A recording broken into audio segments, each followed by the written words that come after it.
नमस्कार दोस्तों, मैं एसके सर आपका सेंटर ऑफ एजुकेशन के यूट्यूब चैनल पे स्वागत कर रहा हूं। आज हम लोग सीजीएल 2023 में जो 21 जुलाई को क्वेश्चन पेपर आया है उसका कुछ क्वेश्चन लेकर आए हैं। क्वेश्चन काफी आसान पूछा गया था, कुछ क्वेश्चन में कैलकुलेशन था, मुश्किल से 4 से 5 क्वेश्चन में कैलकुलेशन था। तो आज हम उस क्वेश्चन को देखेंगे जो एग्जाम में आ चुका है और इधर ही 2 दिन पहले एग्जाम में आया है, 2 से 3 दिन पहले। तो हम उस क्वेश्चन को आज सोल्व करते हैं और देखते हैं कि आप इस क्वेश्चन को कैसे सोल्व कर पाते हैं। तो चलिए आज हम लोग क्वेश्चन करेंगे 21 जुलाई का। आज हम लोग क्वेश्चन करने वाले हैं 21 जुलाई का सीजीएल में 2023 में पूछ चुका है ये क्वेश्चन। ठीक है, तो स्टार्ट करते हैं। और ये क्वेश्चन है, सबसे पहला क्वेश्चन देखिए। पहला क्वेश्चन क्या कह रहा है कि दो नंबर दिया हुआ है x और y, दोनों का जोड़ दिया हुआ है 7 और दो नंबर है x इंटू y, दोनों का मल्टीप्लीकेशन दिया हुआ है 17। अब देखिए पुट करके अगर बनाएंगे तो ऐसा कोई नंबर नहीं है जिसका 2 का मल्टीप्लीकेशन 17 आता है। तो इसको आपको फॉर्मूला से बनाना पड़ेगा। पुट करके बनाना, पुट करके आप इसे नहीं बना सकते। तो हम इसको क्या करते हैं, फॉर्मूला पर बनाते हैं। और फॉर्मूला कहता है कि x प्लस वाई का whole square is equal to होता है x square plus y square और प्लस 2xy। अब देखिए x प्लस वाई का वैल्यू दिया हुआ है 7, 7 का स्क्वायर होता है 49 और x square plus y square आपका वैल्यू मेरे को पूछ रहा है। और ये 2xy, देखिए xy का वैल्यू 17 है तो ये 17 दूना 34 हो जाएगा और इधर आके माइनस हो जाएगा 34 और 34 जैसे ही माइनस आएगा होगा तो और इसका वैल्यू मिल जाएगा 15। X square plus y square का वैल्यू मेरे को 15 मिल जाएगा। ये एग्जाम में पूछा है, ये भी आपका एग्जाम में पूछा है। और ये सीधा का सीधा क्वेश्चन किस पर बेस्ड था, तो आपको फॉर्मूला पर बेस्ड ये क्वेश्चन कहता है। ए और बी मिलकर किसी काम को 20 दिन में कर सकते हैं। ए अकेला उस काम को 30 दिन में कर सकता है, तो बी अकेला उस काम को कितने दिनों में कर सकते हैं। तो पहला कंडीशन तो ये इस क्वेश्चन को बनाने का है 1/30 और 1/20 घटा दीजिए माइनस करके और आपका ये आंसर आ जाएगा। 30 और 20 का एलसीएम 60 होता है, ऊपर में आ जाएगा। यानी ई जो है बी कितने दिनों में करेगा, बी 60 दिनों में करेगा। एक तो प्रोसेस ये है। दूसरा प्रोसेस है कि आपको दे दिया है ए प्लस बी का कितने दिनों में कर रहा है, तो 20 डे में। ए कितने दिनों में कर रहा है, तो 30 डे में। तो अब यहाँ पर क्या करेगा, दोनों का एलसीएम निकालिएगा। दोनों मिल के काम करता है तो 3 काम करता है और ये अकेले काम करता है तो 2 काम करता है। ए अकेले करता है तो 2 काम और दोनों मिलके करता है तो 3 काम। इसका मतलब ए बी कितना काम करेगा, इसका मतलब बी जो है काम करेगा 1 काम करेगा। और 1 काम करना है, टोटल कितना काम है जी, 60 काम। टोटल काम कितना है, 60। तो 1 काम कर रहा है 1 दिन में तो 60 काम करेगा 60 दिन में। तो आप ऐसे भी इसका आंसर बना सकते हैं। ये अब काफी बेसिक क्वेश्चन था। बेसिक क्वेश्चन को आप इस तरीके से आप इसे बना सकते हैं। चलिए कहता है एक व्यक्ति 330 मीटर की दूरी 45 सेकेंड में जाती है। और ये क्वेश्चन फिर से पूछ दिया है, वेलोसिटी का क्वेश्चन है आपका। चाल बराबर आपसे क्वेश्चन पूछ दिया है। चाल बराबर होता है दूरी बटा समय। दूरी बटा समय, इसका मतलब दूरी दिया हुआ है 330 मीटर, 45 सेकेंड लग रहा है। और ये आपका आ गया मीटर पर सेकंड में, लेकिन किलोमीटर पर आवर में बदलने के लिए बोला है। तो मीटर पर सेकंड को किलोमीटर पर आवर में कैसे बदलते हैं, इसको मल्टीप्लाई कर देते हैं 18/5 से। इसको 18/5 से मल्टीप्लाई कर दीजिएगा तो ये किलोमीटर पर आवर में आ जाएगा और ये आपका आ जाएगा किलोमीटर पर आवर। देखिए 9 दूना 18 होता है, 9 पचे 45 होता है। 5 से कैंसिल कराइएगा तो ये 2 बार में कट जाएगा और ये 33 गुना 4 आ जाएगा, 4 तिया 12 है ना, तो रहने ही देते। चलिए ठीक है, 33 चौका 4 तिया 12 का 2 है, 4 तिया 12 और 1 13 डिवाइडेड बाई 5। इसको अगर पॉइंट में लिखना चाहते हैं तो 26.4 आ जाएगा। 26.4 kilometre per hour, 26.4 kilometre per hour, 26.4 kilometre per hour.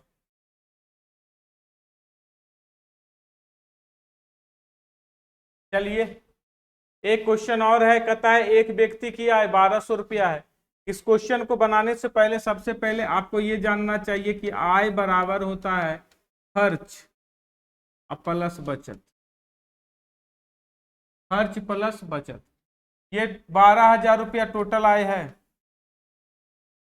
इसमें खर्च कितना हो रहा है 8,000। तो बताइए बचत कितना कर रहा है कोई भी आदमी, तो 4,000 का बचत कर रहा है। अगर इस चीज को आप कंप्लीट समझते हैं तो आप क्वेश्चन आपसे एक भी नहीं छूटने जा रहा। आय 12,000 है, उसमें खर्च 8,000 है, तो बचत कितना होगा, तो 4,000 का।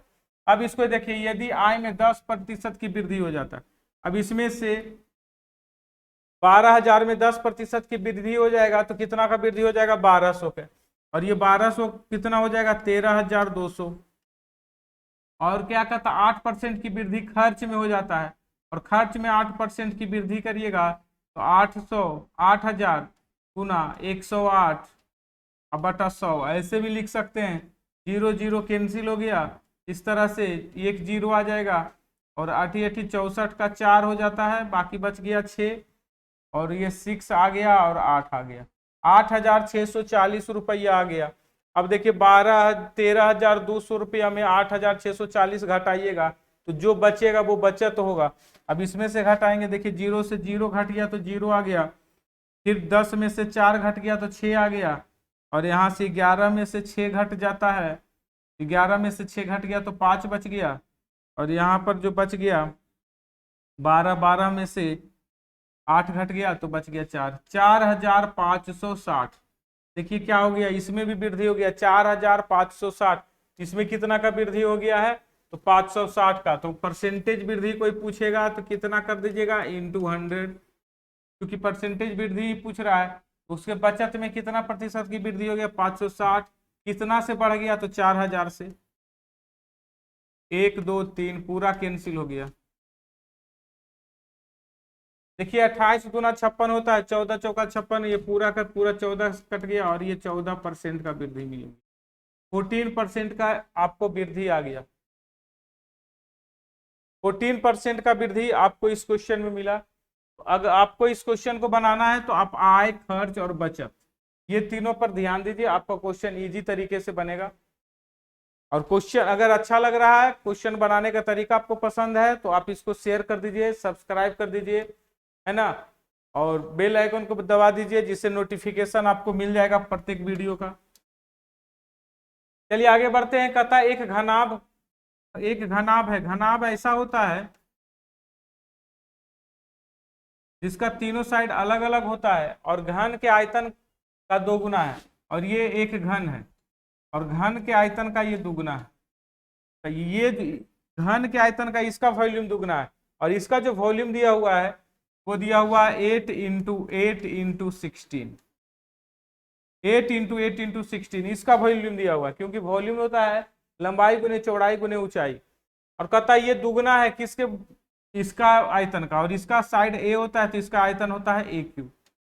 अब इसको गुना करेंगे 2 से तभी तो इसके बराबर में आएगा, जब इसके आयतन में 2 से गुना कर देंगे तो इसका आयतन के बराबर आ जाएगा। 2 से कट गया 8 बार में, यहाँ से ए का वैल्यू मिल गया आपको 8, ए का वैल्यू क्या मिल गया 8। तो पूछ रहा है घन के कुल पृष्ठीय क्षेत्रफल क्या होगा। घन का टोटल सरफेस एरिया जो होता है वो होता है 6 इंटू ए स्क्वायर, और 6 इंटू ए स्क्वायर कहने का मतलब हो गया 8 का स्क्वायर, और 6 इंटू 64, 6 चौका 24, और 6 छक 36, और 2 38, 384 सेंटीमीटर में है तो सेंटीमीटर, यूनिट में दिया तो सेंटीमीटर क्यूब है तो सेंटीमीटर स्क्वायर। ये एरिया जो होता है स्क्वायर में 384 आपका आंसर होगा, 384 आपका आंसर हो जाएगा। बात समझ रहे हैं, ये वॉल्यूम से क्वेश्चन था, काफी शानदार सा सिंपल सा क्वेश्चन। ये देखिए ये एडवांस मैथ का एक बेसिक क्वेश्चन जो हम लोग क्लास में रेगुलर बताते हैं, क्या बताते हैं कि भाई कभी भी आपको sec theta plus ten theta दे दे कि 3 है, तो आप आंख बंद करके लिखिए कि sec theta minus tan theta का जो वैल्यू होगा अपना वो 1/3 होगा। उसका सीधा उल्टा होता है। और यही कंडीशन कॉसेक और कोट में भी के साथ भी होता है। यही कंडीशन कॉसेक और कोट के साथ भी होता है। तो अब यहां से पूछ रहा आपका कॉस का वैल्यू, तो बताइए ये कट गया, यह गया 2 सेक थीटा बराबर 3 प्लस 1/3। इसको करेंगे 10/3। देखें,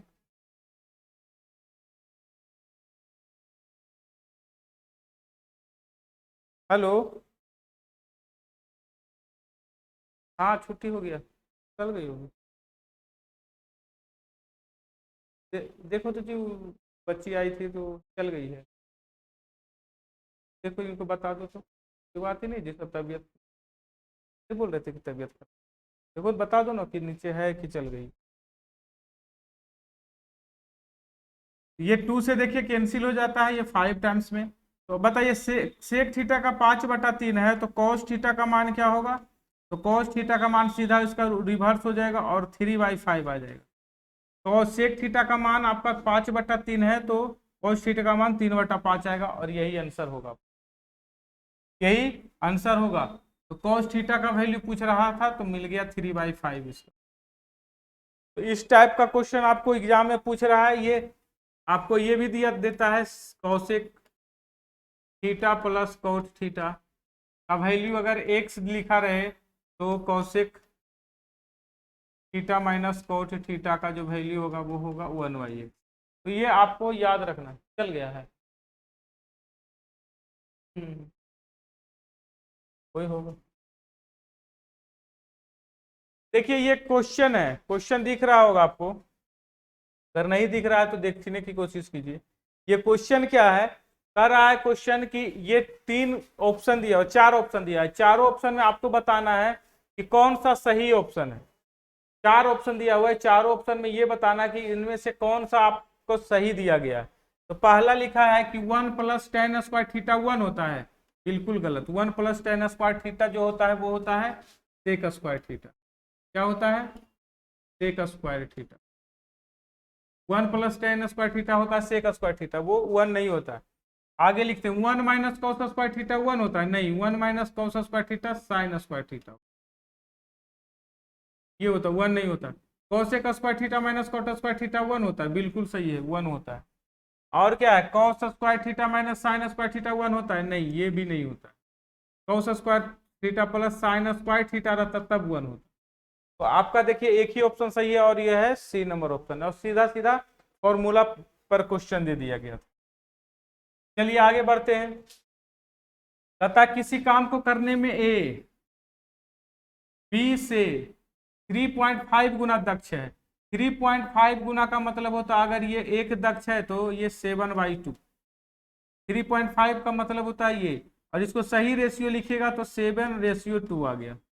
ये 7 है और ये 2 है और ये कैपेसिटी की रेशियो। ए उस काम को करने में बी से 45 दिन कम समय लेता है। देखिए ये कैपेसिटी की रेशियो है तो ये टाइम का रेशियो जो हो जाएगा 2:7 का। ये टाइम का रेशियो उलट जाता है, कैपेसिटी का रेशियो 7:2 आ गया तो टाइम का रेशियो 2:7 आ गया। अब बताइए, देख दोनों के बीच का अंतर कितना है, तो दोनों के बीच का अंतर 5 का है। तो 5 बराबर दिया हुआ है 45, 5 बराबर 45, तो 1 बराबर कितना हो जाएगा 9। अब बताइए ये कितना दिन में काम करेगा, तो ये 9 दूना 18 दिन में काम करेगा, और ये 9 सत्य 63, 63 डेज में काम करेगा। ये 18 दिन में काम करेगा और ये 63 डे में काम करेगा। यही है, ये 18 डेज में, 63। लेकिन पूछा क्या है, तो बताइए दोनों मिलकर कितने दिन में करेगा। तो किसी जिसका दिया हुआ है उसका आप निकाल लीजिए।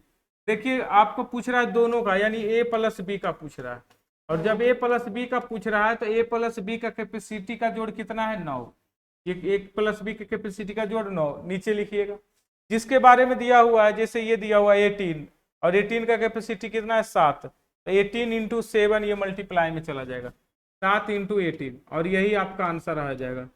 2 बार से 7 दूना 14 दिन में। 14 दिन में ये दोनों मिलके काम करेगा तो ये काम समाप्त हो जाएगा। ठीक है, ये काफी, ये भी बेसिक ही क्वेश्चन पूछा गया है। तो 6400 रुपया की राशि 3 वर्ष के बाद साधारण ब्याज की दर से 7040 रुपया हो जाता है। देखिए 3 वर्ष में कोई धनराशि है, प्रिंसिपल जो था आपका 6400 रुपया है, और ये जो भाई बढ़कर अमाउंट जो हो जा रहा है वो हो जा रहा है 7040। अब क्या होता है, ये बढ़ के इतना हो गया, यानी इंटरेस्ट कितना हो गया, एसआई कितना हो गया, तो एसआई आपका हो गया 640 रुपये। कितना हो गया, घटा दिए दोनों को तो आ गया 640 रुपया। और 640 रुपया जो इंटरेस्ट आया है वो कर रहा है 3 वर्ष बाद साधारण ब्याज की दर से इतना रुपया हो जाता है। तो अब 640 3 वर्ष का ब्याज है, ये 3 वर्ष का ब्याज।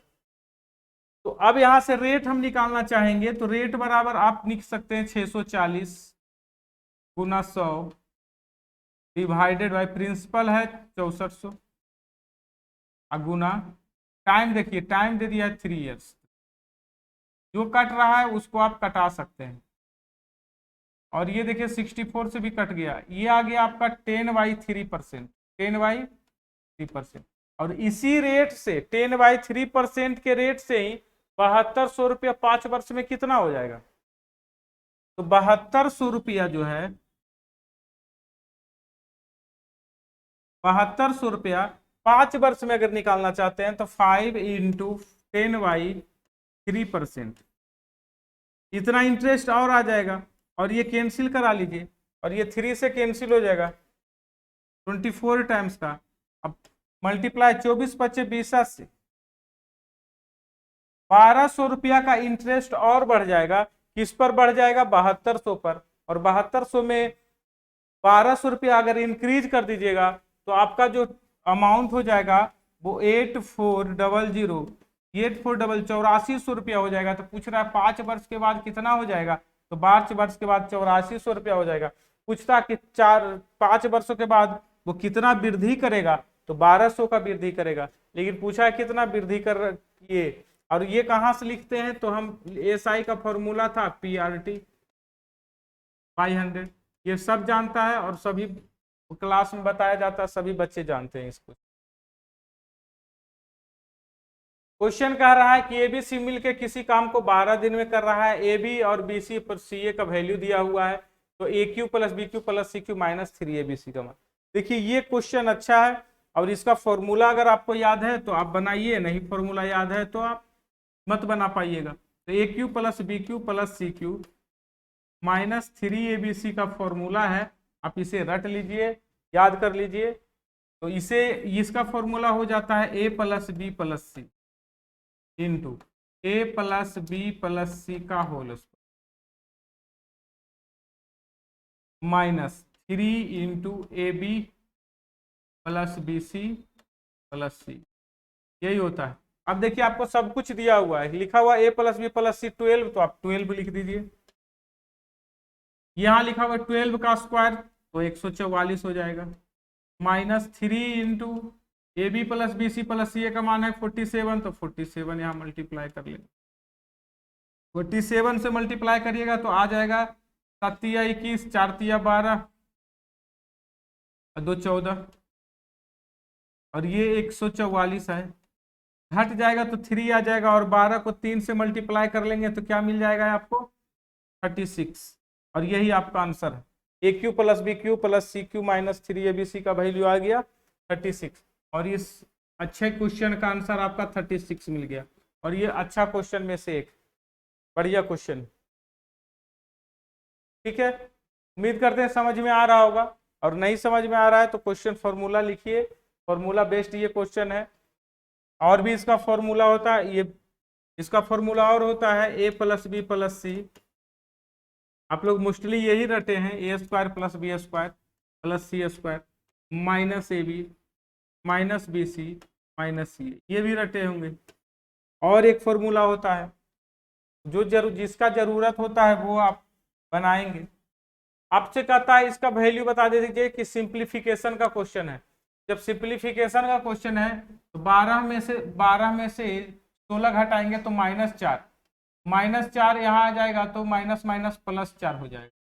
अब देखिए +4 +4 और +3 7, 7 में से 6 घट गया तो 1 बच गया और ये -1 हो जाएगा। ये क्या आ जाएगा -1 यहाँ। अब देखिए माइनस और माइनस ये आ गया -6 और 10 में से -6 घट गया 4 मिल गया और आपका यही आंसर। तो कैलकुलेशन आपका इस तरीके से होना चाहिए। अब यहाँ पर देखिए क्वेश्चन क्या कह रहा है, एक लिखा हुआ है 3 + √8, दूसरा लिखा हुआ 3 - √8 और मैंने बोला है कि इसका स्क्वायर करने के बाद अगर 1 आता है, शॉर्ट तरीका है, इसका स्क्वायर है इसका स्क्वायर करने के बाद 1 आता है तो हम इसको डायरेक्ट रेशनलाइज करेंगे और ये डायरेक्ट रेशनलाइज हो जाएगा 3 + √8 -6 -4 2√2। ये देखिए 6 कैंसिल हो गया, ये इसको लिख सकते हैं हम लोग 2√2 और इसको भी लिखते हैं 2√2। अब माइनस लिखा हुआ है 4√2। इस तरह से करिएगा तो 0 आ जाएगा, पूरा का पूरा घट जाएगा और ये पूरा का पूरा फंक्शन 0 आ जाएगा। आपको समझ में आ रहा है? इस तरह के क्वेश्चन भी आपको एग्जाम में पूछा जा चुका है। अब आगे आते हैं, कहता ओ केंद्र वाले एक वृत्त की 2 स्पर्श रेखाएं, एक ओ केंद्र वाले वृत्त की 2 स्पर्श रेखाएं वृत्त को ए और बी पर स्पर्श करती है। एक सेंटर है, 2 स्पर्श रेखाएं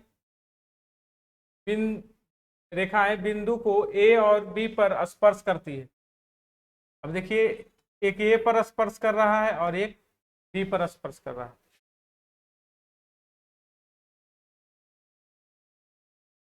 और वृत्त से बाहर बिंदु पी पर मिलती है, वृत्त के बाहर बिंदु पी पर मिलती है। तो सही से बनाइए फिगर।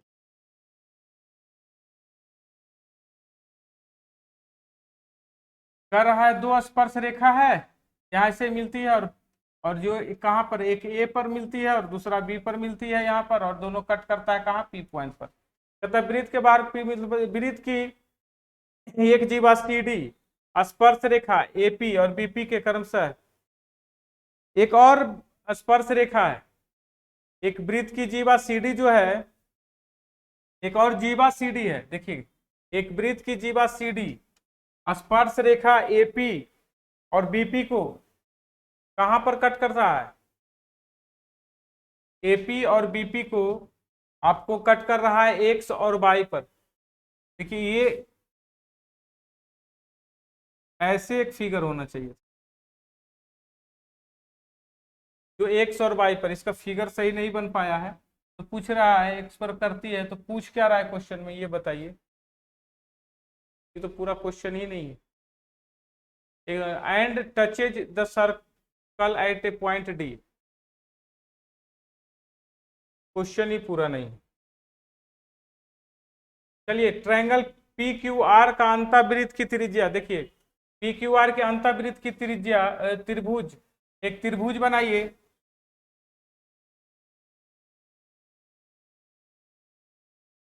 और अंतःवृत्त कहता है तो त्रिभुज बनता है तो उसका अंतःवृत्त ऐसे बनता है। एक त्रिभुज बनाइए और उसका अंतःवृत्त कुछ इस तरह का कहता, और ये P है और ये Q है और ये R है, और कहाँ कर रहा है, PQ पर D एक पॉइंट है, PQ पर एक D पॉइंट है और Q और R पर E एक पॉइंट है और यहाँ पर एक F पॉइंट है, स्पर्श कर रहा है। PQ का वैल्यू 18 दिया हुआ है पूरा का पूरा, उसके बाद QR का वैल्यू दिया हुआ है आपका 15 और RP का पूरा का वैल्यू दिया हुआ है। RP देखिए ये पूरा का पूरा वैल्यू दिया हुआ है आपका कितना, 13। तो PD की वैल्यू पूछ रहा है, PD आपका, ये PD पूछ रहा है, ये PD की लंबाई क्या हो जाएगा।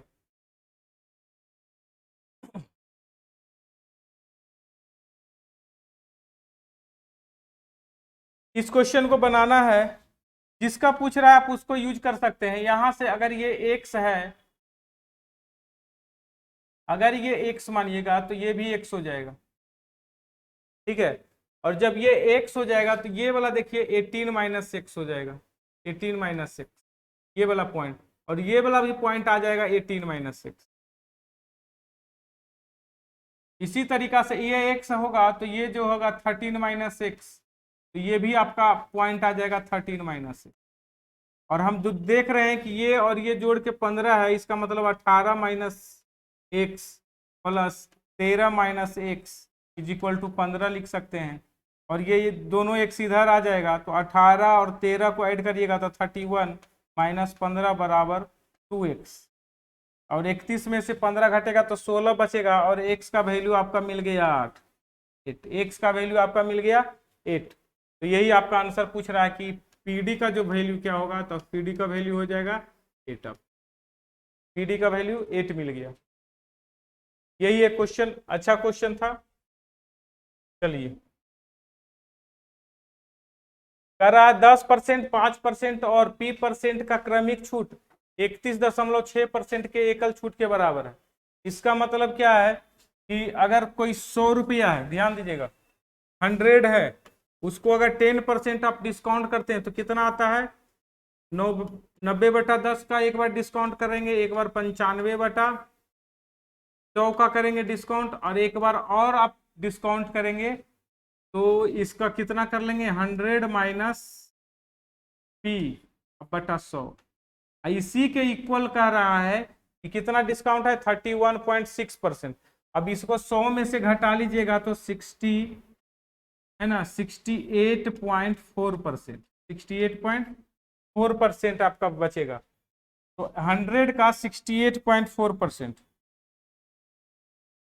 100 इंटू 68.4%, परसेंट का मतलब होता है 100, और एक पॉइंट और कटा लीजिएगा तो 100। देखिए 100 से 100 कैंसिल हो गया, और जो भी आप इसमें कटाना चाहते हैं आप कटा सकते हैं, यहाँ से ये भी कैंसिल हो जाएगा।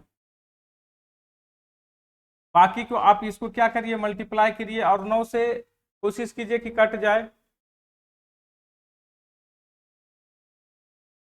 यहाँ से देखिए ये कैंसिल हो जाएगा 9 से, 9 से कैंसिल होगा, 9 5 9 6 9 7 63, 7 आ जाएगा, और यहाँ बच गया 5, 9 6 54, 76 बार में ये कैंसिल हो जा रहा है। अब ये क्या आ जाएगा, 95 और 76।